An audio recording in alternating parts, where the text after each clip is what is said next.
Halo guys, kembali lagi bersama saya Azu di channel Azunen Review. Nah, kali ini mari kita lanjutkan alur cerita Legend of Star General dan part 114.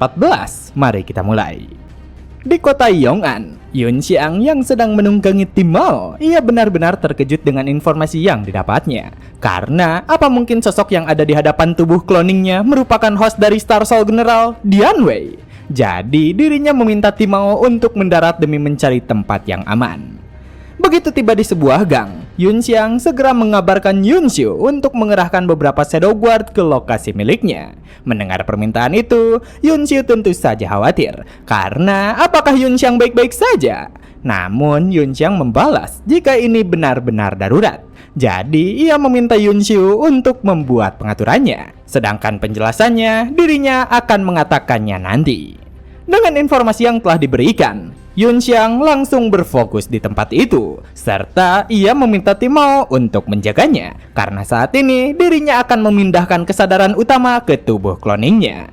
Dan begitulah pada akhirnya Yun Xiang memfokuskan kesadarannya untuk mengoperasikan Black Ring, karena saat ini ia perlu fokus untuk mengurus permasalahan yang ada di Istana Kekaisaran. Dengan Yun Xiang yang berhasil memindahkan kesadaran utama, dirinya terus fokus untuk memperhatikan Lord Wei. Karena seingat dirinya, di saat Yun Xiang bertugas di Black Guard, seharusnya sudah 2 tahun dari sekarang berdasarkan garis waktu saat ini. Saat itu, Yang Mulia mengeluarkan dekrit untuk memilih sendiri sekelompok elit dari 6 penjaga Tiandu dan penjaga kekaisaran.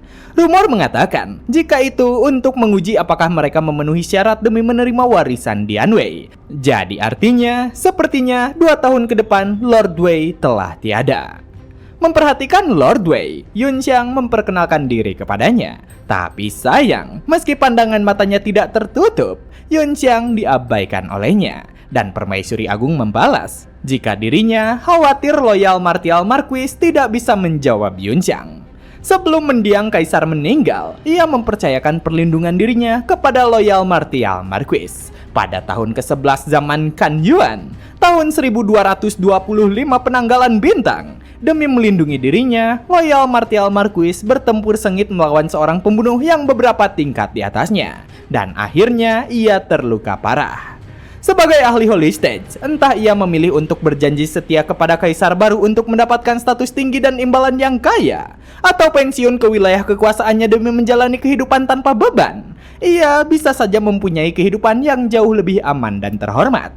Bahkan ia juga bisa berkultivasi tertutup untuk menerobos ke tingkat berikutnya. Tapi karena satu janji, ia secara diam-diam memegang titahnya di halaman terpencil ini, dan bahkan mempertaruhkan nyawanya sendiri demi melindunginya. Jadi atas hal tersebut, Permaisuri Agung secara khusus meminta Yun Xiang untuk datang kemari.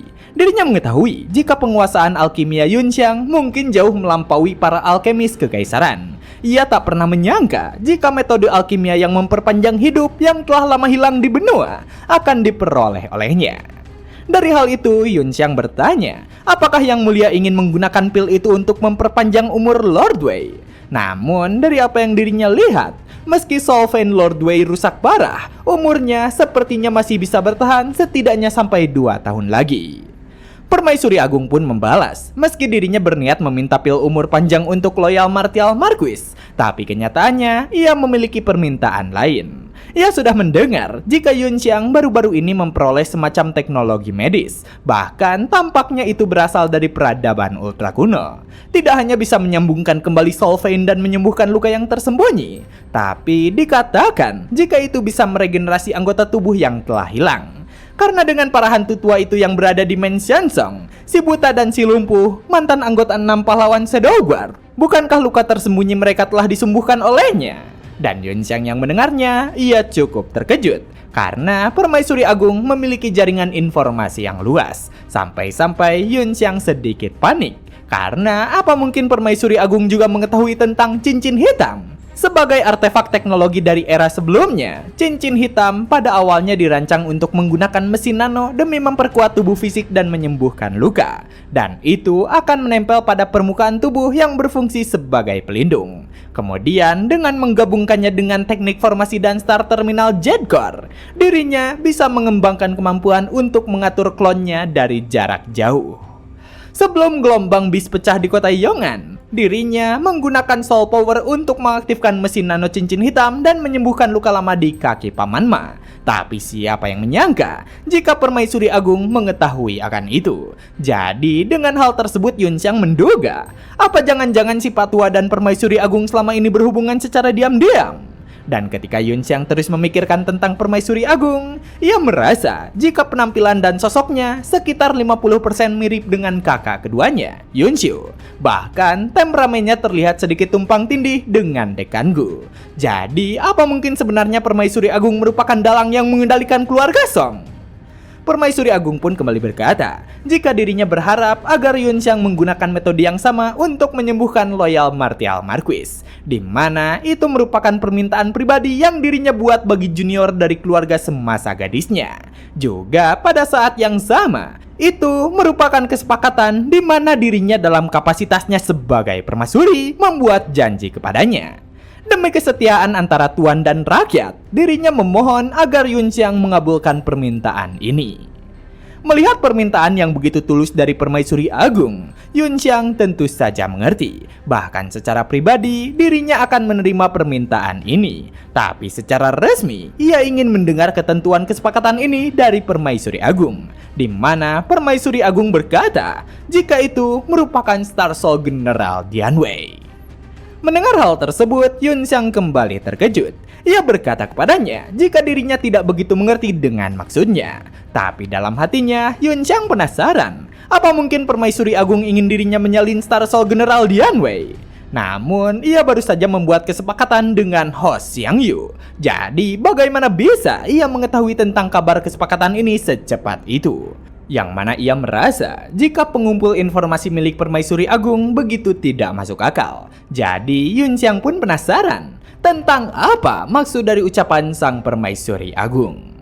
Permaisuri Agung kembali berkata, ia yakin jika Yun Xiang mengetahui ada beberapa cara berbeda untuk mewarisi warisan Star Soul General.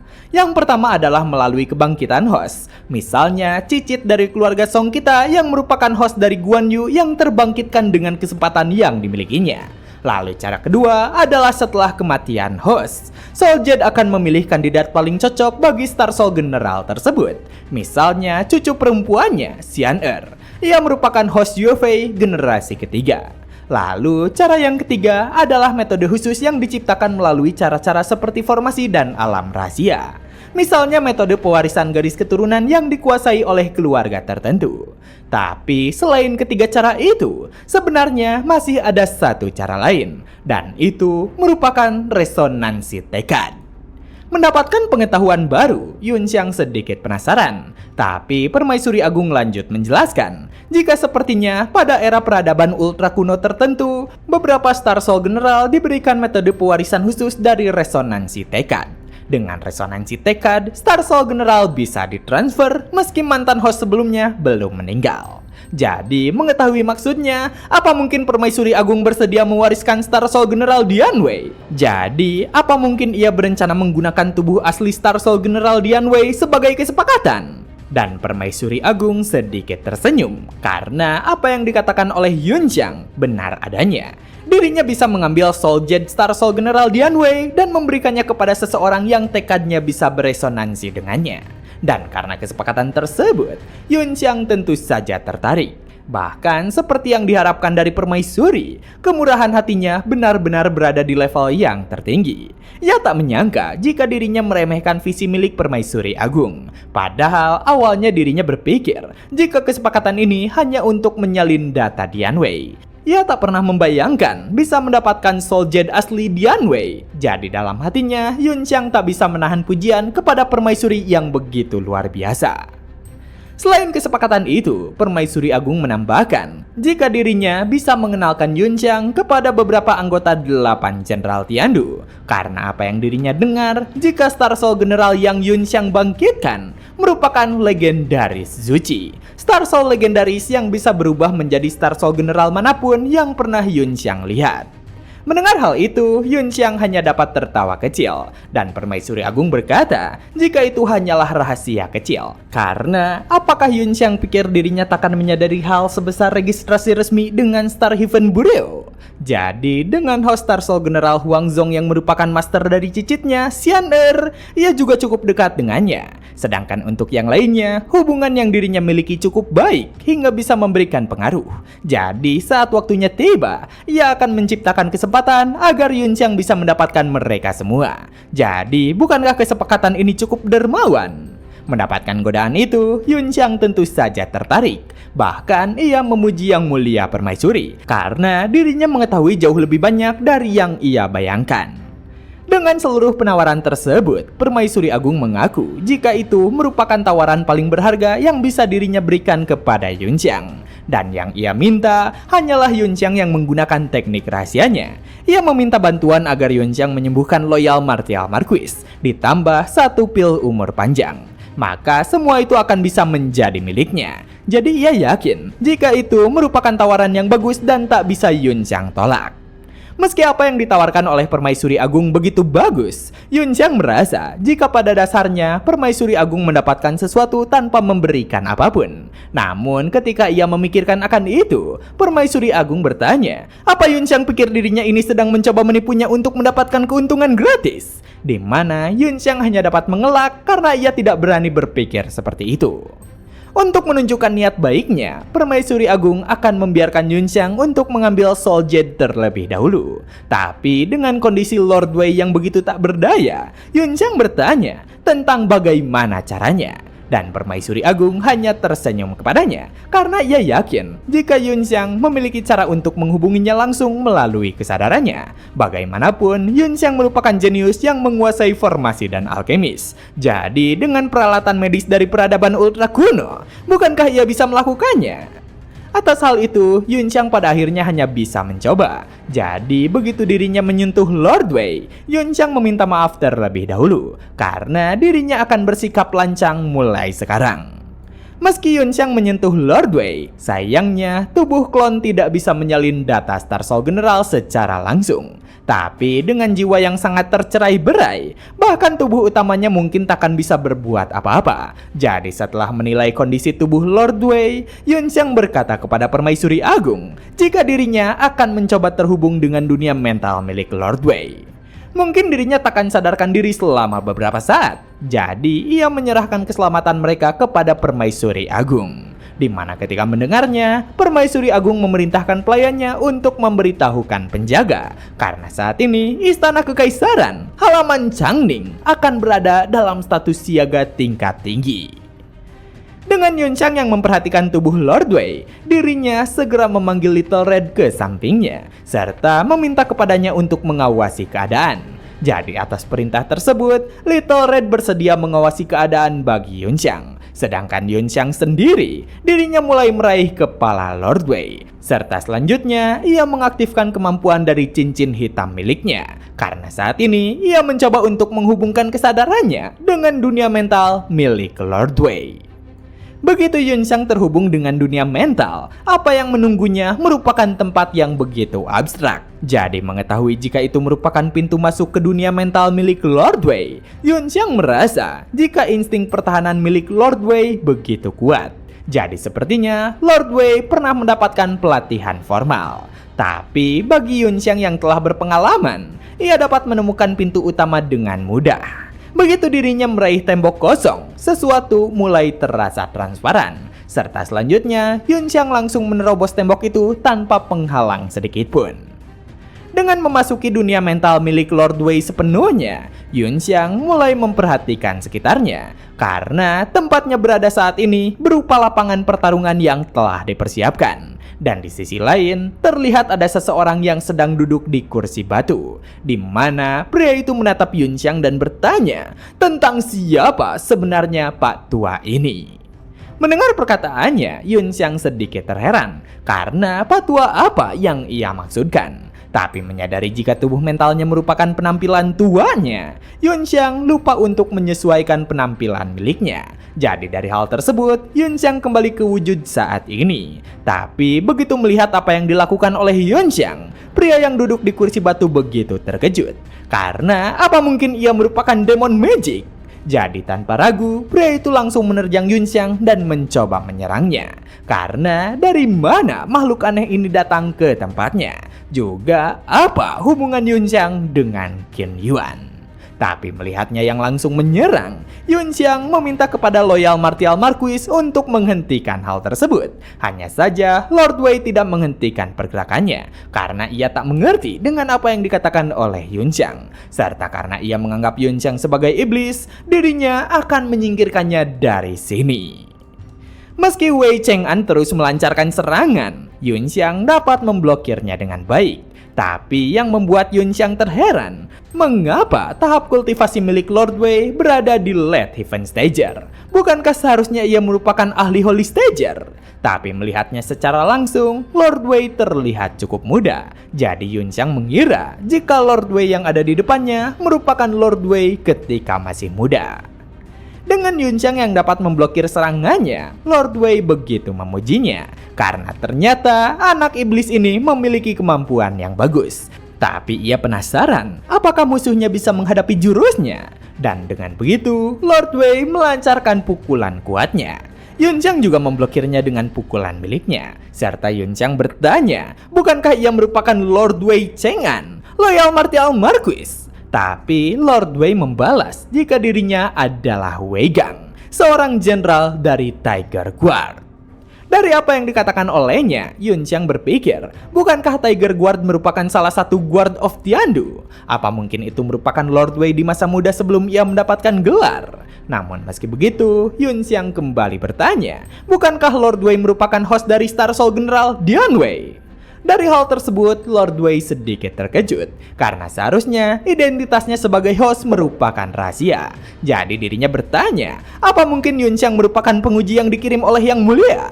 Jadi atas tebakan itu, Lord Wei menghentikan serangannya karena akhirnya orang yang ditunggunya telah datang kemari. Lord Wei juga mengungkapkan, selama dirinya lulus ujian ini, maka ia pasti akan layak berada di sisi Yang Mulia. Jadi dirinya mengajak Yunxiang untuk segera memulai pengujian. Dan begitu dirinya melompat mundur, tanpa basa-basi, Lord Wei langsung membangun Star Soul Generalnya, di mana saat ini terlihat jika Star Soul General Dian Wei telah muncul di hadapan Yunxiang. Dengan mengeluarkan Star Soul Generalnya, Lord Wei langsung mengarahkan tombaknya, serta bertanya, bukankah Sang Kasim akan memanggil Star Soul Generalnya? Tapi Yunxiang yang dianggapnya sebagai Kasim benar-benar tak berdaya. Ia yakin jika Lord Wei telah salah paham. Namun lagi-lagi Lord Wei memanggil Yunxiang sebagai Kasim, di mana ia berjanji akan berjuang sekuat tenaga untuk memenangkan ujian ini. Kesal dianggap Kasim, Yunxiang mulai tersulut emosi karena siapa juga yang ingin menjadi Kasim dan impoten. Jadi Yunxiang juga mulai memanggil Star Soul Generalnya. Begitu Star Soul General Xiang Yu muncul, dirinya menggunakan Star Color Cheng terhadap Xiang Yu. Tapi melihat Star Soul General Origin, Lord Wei cukup terhibur karena ia tak menyangka jika tubuh rusak seorang Kasim bisa menjadi seorang host. Jadi sepertinya monster Imperial Court memang beda. Tak mau basa-basi, Lord Wei memutuskan untuk menyerang lebih dulu, di mana ia langsung melemparkan senjatanya ke arah Yunxiang. Tapi Yunxiang yang menggunakan Xiang Yu segera memanggil Wuya Horse, dan dengan gerakan 7 Step to the Start, ia menghindari serangan kapak yang melayang ke arahnya. Sampai-sampai Lord Wei sendiri bertanya-tanya, bagaimana mungkin musuhnya menggunakan manuver menghindar sesulit ini di udara? Jurus macam apa yang sedang digunakannya? Tapi karena hal tersebut malah memicu semangatnya, Lord Wei kembali melemparkan halberdnya, di mana ia menantang Sang Kasim untuk menahan serangan Twin Halberd miliknya. Lagi-lagi, Yunxiang menggunakan teknik 7 Step to the Star untuk menghindari arah serangan. Tapi Yunxiang sendiri sadar jika teknik milik Lord Wei begitu merepotkan. Dan karena ia baru pertama kali menggunakan Star Armor Xiang Yu, Yunxiang mencoba mengingat kembali teknik yang digunakan oleh senior Jizu. Jadi begitu dirinya melihat skill bawaan milik Xiang Yu, Yunxiang bersiap melancarkan serangan balik. Di mana dengan battle teknik dominating fire formation break, ia langsung meluncur cepat ke arah Lord Wei. Melihat Yunxiang yang meluncur ke arahnya, Lord Wei mempersiapkan posisi bertahannya. Tapi begitu benturan hendak terjadi, Lord Wei sadar jika teknik yang dilancarkan oleh si Kasim benar-benar gila, yang mana dirinya tak memiliki pilihan lain kecuali berputar untuk menghindari dampak serangan. Dan karena apa yang dilakukan olehnya, serangan Yunxiang berhasil dibelokkan. Serta selanjutnya, Yunxiang malah meledakkan bangunan arena di sekitarnya. Meski Lord Wei dapat bertahan, ia menyadari jika dirinya telah menggunakan banyak tenaga. Namun, Yunxiang masih dapat bertahan dengan baik. Dan dengan menunggangi kuda, ia menyatakan kepada Lord Wei jika dirinya bukanlah Kasim. Jadi, sebaiknya Lord Wei jangan salah paham. Tapi Lord Wei berkata, ia tak menyangka jika Kasim sepertinya bisa sekuat ini meski dengan kondisinya. Jadi sepertinya dirinya terlalu meremehkannya. Tapi dengan Yunxiang yang menggunakan kuda, itu semua terlalu tidak adil. Dengan apa yang dikatakan oleh Lord Wei, itu membuat Yunxiang semakin kesal. Karena ia tak menyangka jika Lord Wei muda memiliki mulut sekotor ini. Dan begitulah part kali ini telah selesai. Jangan lupa like jika kalian suka dengan konten yang kami bawakan. Serta terima kasih banyak kepada kalian semua yang telah menonton video kali ini. Saya Azu dan sampai jumpa kembali di video berikutnya.